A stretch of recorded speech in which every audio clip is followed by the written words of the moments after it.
It's ironic. We're looking back at a few weeks ago when everyone was talking about standalone bills. Mitch McConnell got that standalone bill for Broadway. Carolyn Maloney got that standalone bill for the post office. And now, and even the lobsters didn't get a standalone bill. Airlines didn't get a standalone bill. No one got a standalone bill. In fact, no bills have been passed. It's as we sit here today wondering about our stimulus check. It's ironic that hot bill didn't pass, lobster bill didn't pass, stimulus check didn't pass, airline bill didn't pass. If you wonder what Congress has been doing lately, maybe they've been working too much on that pot bill.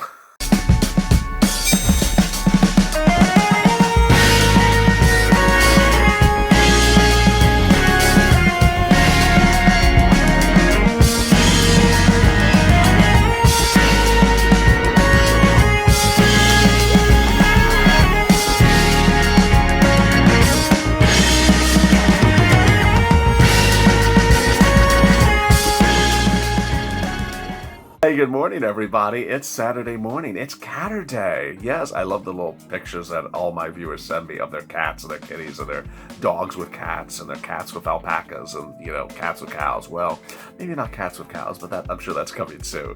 Thank you for tuning in and the lighthearted, upbeat, and refreshing early mornings LALATE. This is the bottom of the hour broadcast at 6:30 a.m. every morning Eastern Standard Time. Go to the Fun's channel, subscribe, because we're going to have a lot of fun this morning. The toast is toasting, the butter's buttering, I'm here, you're here, and the bacon hopefully is not burning. Save me some extra bacon. And the corn's here. Hello, Mr. Corn. All ears.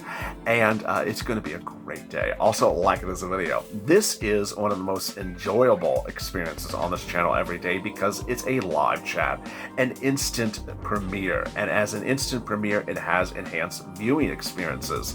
It's not like the movies, but it's just as close.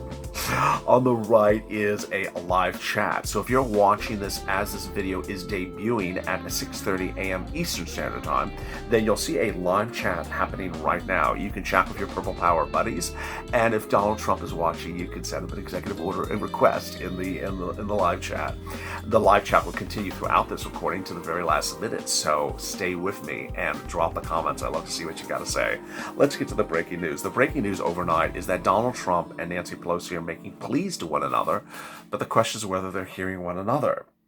Donald says he'll agree to something if she sends him something, and she says she'll agree to something if he sends her something. Can you just all send each other like a fruit basket or something? I just never seen a bunch of people who say that the other side is something and you're the other side. During the debate earlier this week, President Trump said the reason why there's no stimulus is because of Nancy Pelosi. She does not want to have it. She doesn't want to prove it. I think it's going to hurt her, and she's going to lose the House. She wants to have some victory items on November 3rd. We're ready to win and do something. We've already done 3 plans. She seizes one. She doesn't want to do it. The Republican, and then he says, it's a bailout for Democrat bad run states. It's been a bad bill. He's referring to the original one. It's taking a lot of money out of people's pockets. It's a big bailout of big bad states. Now, that was later in the week. Early in the week said he was asked by a reporter, would you have put $1.8 trillion on the table. Would there be more money by election day? Could you have a deal? He says, I want the money by tonight, but Nancy Pelosi doesn't want it. I approved it because she thinks it's good politically for her not to approve it. She wants to bail out poorly run Democratic states, and we do not want to do that. I don't think she wants to approve it anyway. I think that even if we gave her the money for the poorly run Democratic states, I don't think she'd approve it anyway. Well, currently he's at about 189. He's not 18 anymore. He's about 19, just a little bit under 19. She's a tutu, and she doesn't want to accept it. And she's blaming language. She's blaming not wanting the same values, not wanting to crush the virus and science. And ultimately, what she appears to be doing is making a bait and switch and sort of changing what she doesn't like on a given day. Some days she doesn't like the numbers. Some days she doesn't like the language. Some days she doesn't like that you don't have the same value system as her. But would the Republicans in the Senate approve it? Donald Trump says, I would take care of that problem in 2 minutes. If I had something that would be good, I think I could convince the Republicans to do it. They're ready to do it, but Nancy Pelosi doesn't want to do it. I mean, I wish a governor would call up Nancy Pelosi and say, do it. Obviously, this is a California interview. she wants to hold on to it after the election. I think it's bad for the Democrats, but I'm willing and ready and able. If they send a bill, I'm ready, willing and able, he says a second time.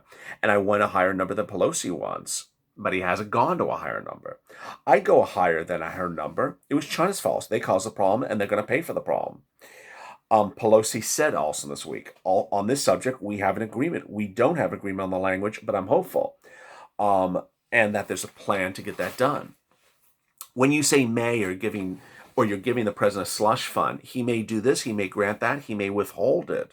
But Pelosi said also in the week, I'm optimistic we can reach an agreement before the election. To that end, we're writing the language as we negotiate the priorities, so we're willfully prepared to move forward with reach the agreement. Late in the week, she said she had not written the language. Okay. Updates will be ongoing to our chairs to reveal language for liability, OSHA, small business, healthcare, and elections. Hopefully, we'll make more progress to report to our conference call tomorrow. CNN reports that those subcommittee chairs were doing much of nothing, that they were not writing the language, they were not calling, that their offices were vacant, that no one was working on it, that nothing was exchanged. So her claim that there was ongoing work by her subcommittee chairs in the House on working on a stimulus was debunked by CNN in a big report. By Monday, Wall Street was optimistic that there would be a deal. The 10-year Treasury note rose 4 basis points on the belief that there'd be a deal, and that was the highest level since October 9th.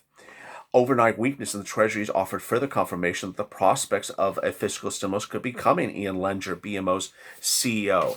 And this was not the only time. Wall Street throughout the week thought that a stimulus deal was going to be hatched and was very positive. And then there's Mark Meadows, who appeared this week in a purple tie, who said, we're looking at the finish line, who said it's her way or the highway. So it looked like he was a Purple Power follower, that he was watching this channel, and that he was sending us a message. He also said that he thought a deal was going to happen. Mark Meadows on Fox this week said if Nancy Pelosi would be reasonable, she'd find the President of the United States to be reasonable, and we get something across the finish line. It's important to indicate to the American people before the election, not after it, that we're not in favor of a stalemate, that we're not in favor of doing nothing. Was that Mark Meadows? No, that was Mitch McConnell. Mitch McConnell said doing nothing is not sufficient. But by the middle of the week, the stock market got jitterish and thought, hey, maybe this is not so as rosy-posy as it looks. Pelosi on ABC's this week, a week ago, the Sunday, Pelosi on ABC's Sunday morning show, said that the 48 hours relates to getting something done before the election, which we do. We're saying to them, we have to freeze the design on some of these things, and we got to get the going, and no, I'm optimistic we're going to bring it back in all things. That was at that time, COVID-19 cases are at a certain rate in states, but now the COVID-19 cases are out of control. New research polls show that most Americans think that the economy needs more stimulus, and that an equal share of both Republicans and Democrats for the current stalemate. So they're not blaming one side more than the other. The survey found that Democratic nominee Joe Biden leads the president in still competitive races, but would actually choose Biden to decide economic issues, which is the first time ever. However, other new polls released overnight suggest that Donald Trump has cut his lead by his margin of trailing Biden by 1 percentage point over the last 7 days, and that he's starting to rise, and that he's leading among people who have not yet voted. There's a false choice because I believe we can do both, said Mark Meadows on picking between providing stimulus and confirming Barrett. He said that both things can be done. You don't need to do one. Then on Fox News, the president announced much the same he had said early in the week. By the end of the week, President Trump said, I would say more. I'd go higher. I'd go big or go home. I said it yesterday. Nancy Pelosi doesn't want to do that. She doesn't want to give anything. She thinks it helps her with the election. I don't think so. I think it hurts her with the election because everyone knows she's holding it up. We're not holding it up. She's holding it up. The question is whether the president's getting that message out clearly and how loud he has to make the message. Ultimately, what's ironic about the situation is the following. Nancy Pelosi is responsible for passing laws. The president's not. The president's not in Congress. Nancy Pelosi's in Congress. What Nancy Pelosi has set up here is that she's negotiating with Steve Mnuchin, who's not in Congress. He's in the White House. How's this unfolding? Let me explain the new reports issued overnight, which are talking about a real erosion caused by Nancy Pelosi electing to have Steve Mnuchin as the negotiator. We had always thought that Steve Mnuchin was a good factor, but apparently it's a bad factor. Here's what's going on. Steve Mnuchin is not a member of Congress. He's never been a senator. He's never been a Democrat. He's never been a House representative. So he doesn't know the people in Congress. In fact, he's not only seen as an outsider, he's seen as completely not up to date with the goings on of how Congress does things. Even worse, new reports overnight say that Steve Mnuchin is not updating Republicans as a situation. So they literally have no idea what his offers are. They don't know where the negotiations are. They don't know what the work product is. And that they simply are finding out things through broadcast news, not from Steve Mnuchin. This is not good news, because ultimately what Nancy Pelosi has done is she's elected to choose someone who's not part of the people who actually votes on the law. Steve Mnuchin doesn't vote on the law. He's a cabinet member. He's not going to be on a Senate floor voting. He's not in the Senate. He's not going to be in the House floor. He's not a House member. He's a cabinet member. He works in the Trump administration. She chose someone in the Trump administration that the president would agree to the agreement, but someone who is not debriefing members that ultimately vote on the law. The week has been sort of all over the place. The president took a swipe at his Treasury Secretary, says so far he hasn't come home with the bacon. Then for the issue of contact tracing and testing, all week long we heard that this was an issue that they had not agreed upon. Untrue, said Steve Mnuchin. The issue is overblown. We've agreed to $178 billion for overall health. It's an extraordinary amount of money. We've agreed with Democrats to $75 billion to go to contact tracing and testing. We've been focused on this language around the testing. When I speak to Pelosi today, I'm going to tell her we're not going to let the testing issue stand in the way. We're fundamentally going to agree with their testing language, subject to some minor issues. The issue has been overblown. But that didn't work. As days went on, she still said that the issue was unresolved. The week was also distracted by Mitch McConnell, who not one but 2 days introduced bills, and both bills went nowhere, as to be predicted. Mitch, my members think that we have laid out $500 billion highly targets the best way. So that's what I want to put on the floor. It's what the Senate Republicans want. It feels like it's an appropriate response. Ironically, it wasn't what they wanted. By the end of the week, we saw that no one in the Senate, actually voted for the bill, that it was another failure by Mitch McConnell. So as you sit here today, you're wondering, well, where am I in this whole dichotomy? Where am I in this whole hot mess express? You're exactly where you were a week ago. Purple Power, do your thing. Purple Power, MSC, Purple Power, make it clear you are owed more stimulus. You're owed the stimulus by executive order. Push the president to do executive orders by Purple Power.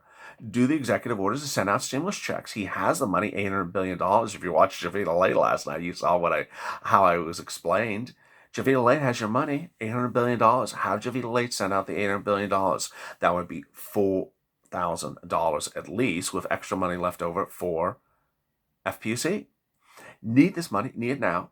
And why is the president not doing another round of FPUC? He found money at FEMA. You mean he can't find any other money? He has $800 billion that is found. Do another round of FPUC. Why is he not doing another round of FPUC? The president trails in the polls.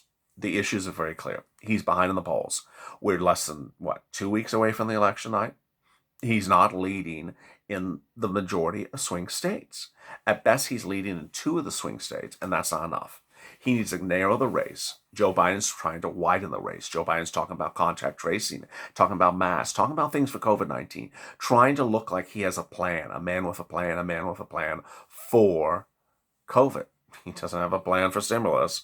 He didn't even talk about stimulus during the debate. All he talked about was bailing out big states. And so ultimately that's not a solution. But the man, the businessman, the great Make America Great Again man, the man who was touting his achievements on doing economic recovery, now seems to not have an idea how to get the economic recovery from point A to point B, but blame Nancy Pelosi. Well, is he doing the blame game even loud enough? No. Yesterday he was in the Oval Office with Steve Mnuchin talking that Nancy Pelosi was the blame, but we've heard this story before. What else is new? Ultimately, people want stimulus in their hand. 63% of Americans say they're voting based upon whether or not they're getting stimulus in their hand. They demand stimulus, and they think that's singularly the most important issue going into election night. So what do you think? I know you have a comment. So drop in the comment below. Also drop it over there in the live interactive chat. I'd love to see your comments, and I love to see what you're saying. Coming up next is morning's LALATE at 8:30 a.m. Eastern Standard Time. Excuse me, 8:30 a.m. Pacific Standard Time, with a bigger, more robust broadcast. Please tune into that one, because that will give you a lot more details and a lot more facets about what's going on. Then at 12 noon is 28, the big hit show that goes over what's going on the last 28 days before the election. We're counting down the days. We're just a few days away from election night. What could happen and what could happen before then? Stay tuned for that. And then afternoon's LA starts every day at 3:30 Pacific Standard Time. Thank you for joining this live chat. Thank you for joining this instant premiere. And I will see you on morning's LA. Go to the front channel, subscribe. Subscribe, because we're going to get through this together. We're starting the new day refreshed, invigorated, and focused. And we are part of the Purple Power family. Also, like this video. As always, stay informed, stay smiling, stay focused, and save LA for more.